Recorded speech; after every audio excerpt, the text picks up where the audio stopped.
कराची में बढ़ते ट्रैफिक हादसा की रोकथाम के लिए इकदाम किए जा रहे हैं। डंपर और ट्रक वालों को कैमरे लगाने की हिदायत कर दी गई है। ट्रक, डंपर्स और टैंकर्स के व्हील्स के गिर्द हिफाजती शील्ड्स भी लगाई जाएंगी। गाड़ियां अपडेट करने के लिए 3 माह की मोहलत दे दी गई है।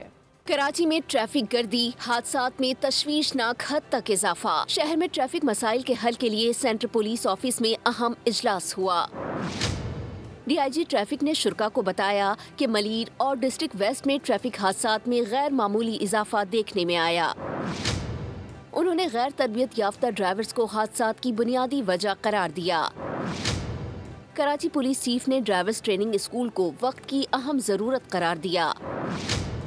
उनका कहना था कि हमें फौरी तौर पर पब्लिक प्राइवेट पार्टनरशिप के तहत स्कूल कायम करने होंगे। आईजी सिंध गुलाम नबी मेमन ने ट्रक और डंपर्स मालिकान को 3 माह में गाड़ियों में कैमरे, ट्रैकर्स और व्हील्स के गिर्द हिफाजती शील्ड नस्ब करने के अहकामात जारी कर दिए। आईजी सिंध का कहना था कि ट्रैफिक इंजीनियरिंग ब्यूरो शाहराहों पर हैवी ट्रैफिक की हद रफ्तार का न सिर्फ तयन करे बल्कि शाहराहों के अतराफ में आवेजा भी करे।